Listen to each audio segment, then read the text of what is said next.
বন্ধু ঠিক আছে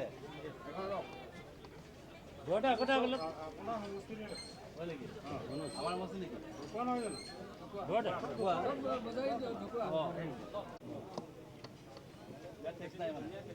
নাই চাব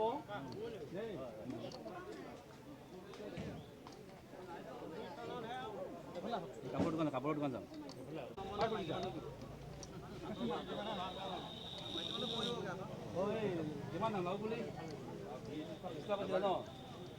আৰু ভয়াৱহ নিবনুৱা সমস্যাৰ ওপৰত জনসাধাৰণক দৃষ্টিগোচৰ কৰিবৰ কাৰণে আমাক নিৰ্দেশ দিছে। এই নিৰ্দেশ অনুসৰি আমি এটি কাৰ্যসূচী মেহংগাই पर চৰ্চা মূল্যবৃদ্ধি সম্পৰ্কত জনসাধাৰণৰ লগত আলাপ আলোচনা এই বিষয়ে আলোচনা বিলোচনা ভাৱৰ আদান প্ৰদান কৰিবৰ কাৰণে আজি এই কাৰ্যসূচী গ্ৰহণ কৰা হৈছে। কাৰ্যসূচী গ্ৰহণৰ পূৰ্বে মই অসম প্ৰদেশ কংগ্ৰেছ কমিটিয়ে মূল্যবৃদ্ধিৰ ৰামদামন তথা মূল্যবৃদ্ধিয়ে জনসাধাৰণক আগামী মূল্যবৃদ্ধি আজি প্ৰত্যেকটো বস্তুৱে দাম বাঢ়িছে। অত্যাৱশ্যকীয় সামগ্ৰীৰ দাম বাঢ়িছে, মেডিচিনৰ দাম বাঢ়িছে। আজি অসুখ বিসুখ হ'লে আগৰ দৰত আপোনালোকে দৰৱ নাপায়, মেডিচিন নাপায়।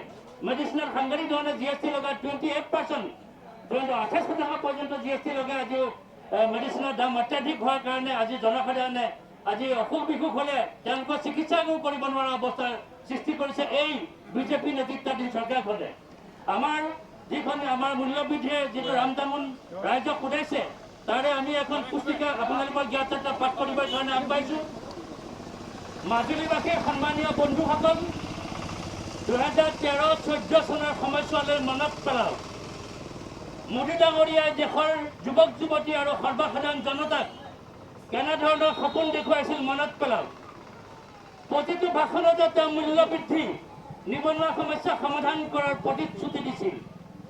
বহুত হুই মেহংগাই কি মাৰ, বহুত হল মূল্যবৃদ্ধিৰ টামুন জাতীয় শ্লোগান সকলো ঠাইতে প্ৰতিধ্বনিত হৈছিল।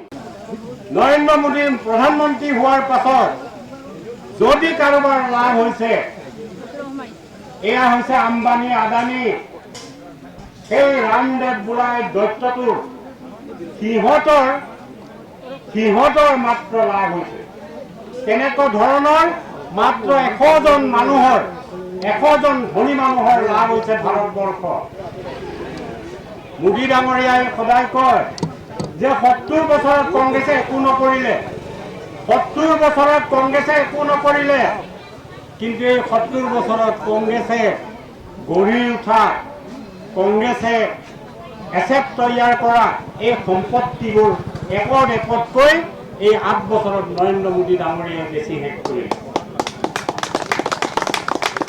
আজি নিবনুৱাৰ চাকৰি নাই,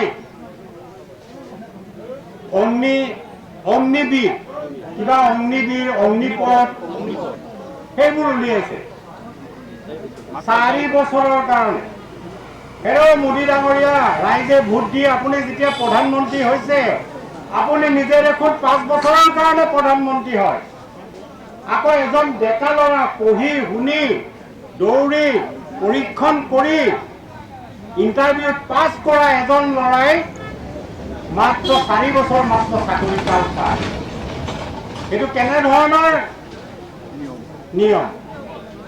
তুমি ৰাইজৰ ভোটত 5 বছৰ MLA হ'ব পাৰা, MP হ'ব পাৰা, আৰু মোৰ ল'ৰাই অধ্যয়ন কৰি 15 বছৰ অধ্যয়ন কৰাৰ পাছত ইণ্টাৰভিউ দিয়াৰ পাছত 4 বছৰীয়া মাত্ৰ এটা চাকৰি পায়। তাতকৈ আৰু দুৰ্ভাগ্য কি থাকিব পাৰে? ৰাইজ নিক্ষেপ কৰিব খুজিছে, মান সন্মান শেষ কৰিব খুজিছে। ইয়াত গণতন্ত্ৰ, ভাৰতবৰ্ষৰ গণতন্ত্ৰ আজি বিপদাপন্ন। আজি যিখন চৰকাৰে আমাৰ উন্নয়নৰ কথা চিন্তা কৰিব লাগিছিল সেই চৰকাৰে আমাক কেনেকৈ লুটিম, সেই চৰকাৰখনে আমাক কেনেকৈ লুটিম দিন ৰাতি এই কথাটোকে চিন্তা কৰি থাকে। গতিকে আমি ৰাইজ থিয় দিব লাগিব। আমি কংগ্ৰেছ দল সদায় ৰাইজৰ লগত আছো। আমি এই দেশখন আমি উদ্ধাৰ কৰিছো, এই দেশখন আমি বনাইছো, এই দেশখন শেষ হ'বলৈ আমি দিব নোৱাৰো। গতিকে আমি ইয়াৰ বিৰুদ্ধে সদায় থিয় হৈ থাকিম। জনসাধাৰণক এয়াই আহ্বান। এই কথাবোৰ আপোনালোকে অনুধাৱন কৰক, অকণমান অনুধাৱন কৰক। দেশখন বেছি শেষ কৰিলে, দেশখন লুটি শেষ কৰিলে, ইয়াৰ পৰা আমি বচাব লাগিব, দেশখন বচাব লাগিব, আমাৰ নতুন প্ৰজন্মক আমি ৰক্ষা কৰিব লাগিব, আমাৰ দেশখন আমি উন্নতি কৰিব লাগিব। সেই আহ্বান জনাই আপোনালোকক সকলোকে ইয়াৰ বিৰুদ্ধে এটা জনমত গঠন কৰিবৰ কাৰণে আহ্বান জনাই মই আৰু কৰ্মকৰ্তাসকলক এই অনুষ্ঠানটোৰ বাবে মই ধন্যবাদ জনাই মোৰ দুআষাৰ বক্তব্য সামৰণি মাৰিছোঁ। চাওক, এইখন চৰকাৰে মূল্যবৃদ্ধি ৰোধ কৰিম বুলি প্ৰতিজ্ঞাবদ্ধ হৈ চৰকাৰত আহিছিল, ৰাইজেও বিশ্বাস কৰিছিল। কিন্তু চৰকাৰত অহাৰ পাছতে 2014 চনৰ পৰাই যিটো হাৰত মূল্যবৃদ্ধি উঠি আছে, সঁচাকৈ ৰাইজ পংগু হৈছে। এইখন যেন জনকল্যাণকামী চৰকাৰ নহয়, কিবা টেক্স সংগ্ৰহ কৰিবৰ কাৰণে গঠন হোৱা এটা কমিটি, এনেকুৱা নিচিনা লাগিছে। মানে ৰাইজ অতিষ্ঠ হৈ গৈছে। ৰাইজৰ যিবোৰ প্ৰডাকশ্যন, সৰিয়হেই হওক, আপোনাৰ মাটিমাহেই হওক, ধানেই হওক, এইবোৰ একেবাৰে প্ৰাইচলেছ হোৱাৰ নিচিনাই, মূল্য নায়েই, 3000-4000 টকা কুইণ্টেল। কিন্তু যেতিয়া ৰাইজে কিনিবলৈ যায়, দোকানত কিনিবলৈ যায়, এতিয়া কংগ্ৰেছৰ দিনৰ 60 টকাৰ দাইল এতিয়া 120 টকা হ'ল, 60 টকাৰ তেল, 70 টকাৰ তেল এতিয়া 180 টকা হ'ল, 230 টকালৈকে আছে। পতঞ্জলীয়ে হওক বা ধাৰা, এনেধৰণৰ তেলবোৰ 230 টকালৈকে এতিয়া হৈ গ'ল। চিমেণ্টৰ ৰদ দুগুণতকৈ বেছি হৈ গ'ল। চিমেণ্টৰ দাম 250 টকাৰ পৰা এতিয়া 500 টকা হৈ গ'ল। গতিকে এনেধৰণৰ প্ৰত্যেক বস্তুৱেই এনেকুৱা নহয় যে অলপ কমিছেগৈ, এনেকুৱা নহয়। এইটো ঊৰ্ধ্বগামী হৈয়ে আছে।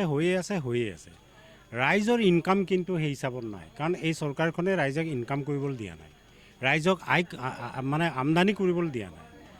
গতিকে ক্ষুদ্ৰ ব্যৱসায়ীয়ে হওক, একেবাৰে মধ্যম ব্যৱসায়ীয়ে হওক বা খেতিয়ক ৰাইজেই হওক, খেতিয়ককতো প্ৰতিশ্ৰুতি দিছিল দুগুণী কৰিম বুলি, আয় দুগুণী কৰাম বুলি। কিন্তু আজি প্ৰত্যেক ক্ষেত্ৰতে দুখীয়া মানুহ আৰু এই ৰাইজ সাধাৰণ জনসাধাৰণ ভুগিবলগীয়া হৈছে। কিন্তু চৰকাৰৰ কোনো ভূক্ষেপ নাই। টেক্সৰ ওপৰত টেক্স। আমাৰ যিখিনি সম্পত্তি আছিল এইবোৰ বেছি শেষ কৰিলেই। এইখিনি বেছি শেষ কৰাৰ পাছত আৰু কিমান টেক্স বঢ়াব লাগিব, কাৰণ দেশখনতো আগতে এছেট আছিল, দেশৰ সম্পত্তি আছিল, সম্পত্তিয়ে আয় কৰিছিল। এইকাৰণে চৰকাৰৰ ৰেভিনিউ আছিল। কিন্তু এতিয়া বেছি শেষ কৰিলে চৰকাৰৰ ৰেভিনিউ নাই, অকল টেক্সটোৱে আছে। এই টেক্সৰ ওপৰত নিৰ্ভৰ কৰি দেশখন চলিব লাগিব।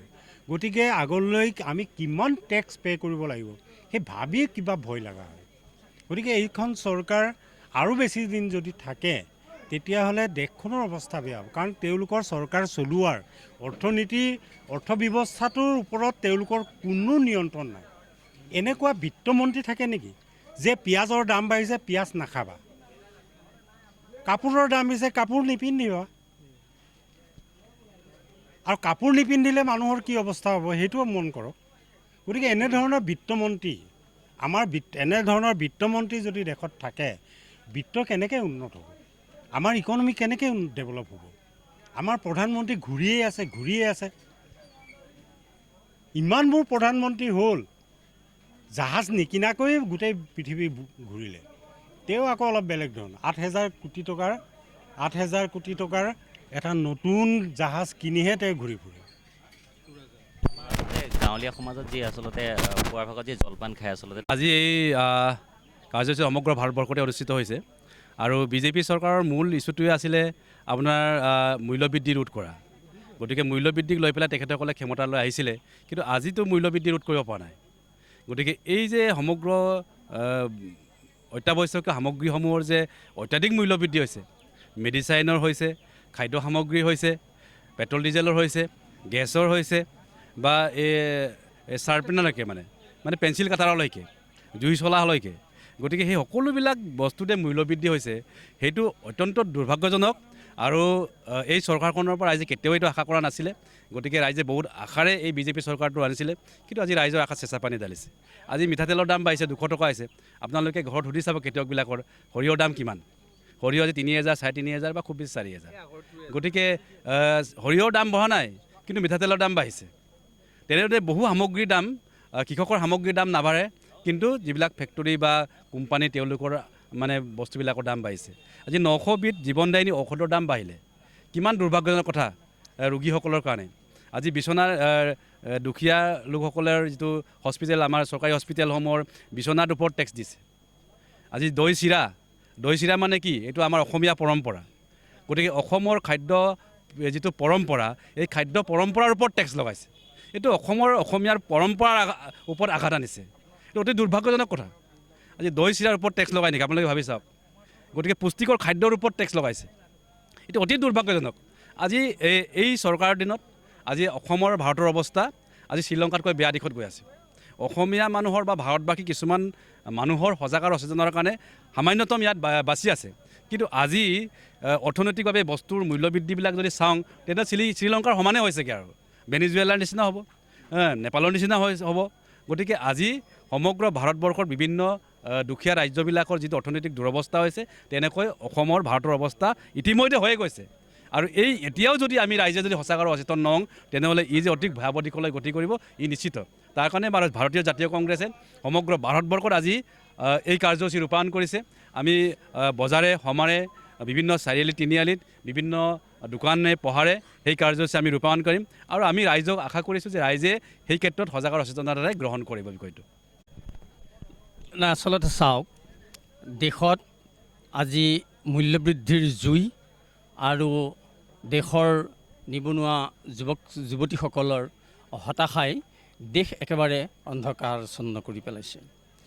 আৰু আমি কংগ্ৰেছ দলে, ভাৰতীয় জাতীয় কংগ্ৰেছ দলে, নিখিল ভাৰত কংগ্ৰেছ কমিটি আৰু সদৌ অসম প্ৰদেশ কংগ্ৰেছ কমিটিৰ নিৰ্দেশত ভাৰতীয় জাতীয় কংগ্ৰেছ দলে ৰাইজৰ পক্ষত, ৰাইজৰ স্বাৰ্থত দেশক এই সমস্যাৰ পৰা পৰিত্ৰাণ পাবৰ বাবে আমাৰ এই দাবী আৰু আন্দোলন আমি অব্যাহত ৰাখিম। সেয়ে আমি এই মহংগাই পৰ চৰ্চা এই কাৰ্যসূচীৰ জৰিয়তে আমি ৰাইজৰ আমাৰ এই সমস্যাখিনিৰ কথা, দেশৰ সমস্যাখিনিৰ কথা আমি বুজাব বিচাৰিছোঁ।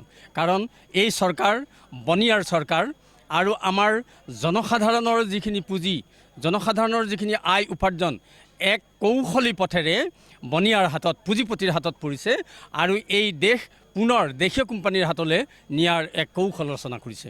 গতিকে আমি কেতিয়াও ৰাইজক, দেশক, আমি ভাৰতীয় জাতীয় কংগ্ৰেছ দলে এই ভাৰতবৰ্ষ আমি ব্ৰিটিছৰ হাতৰ পৰা ৰক্ষা কৰিছোঁ, আৰু ইয়াক কেতিয়াও আমি পুনৰ আকৌ সেই পুঁজিপতি কোম্পানীৰ হাতত আমি এৰি দিব নোৱাৰিম। দৰকাৰ পৰিলে এই বিজেপি চৰকাৰক আমি শাসনৰ গাদীৰ পৰা ৰাইজক লগত লৈ গাদীচ্যুত কৰিবলৈ আমি প্ৰস্তুত আছোঁ।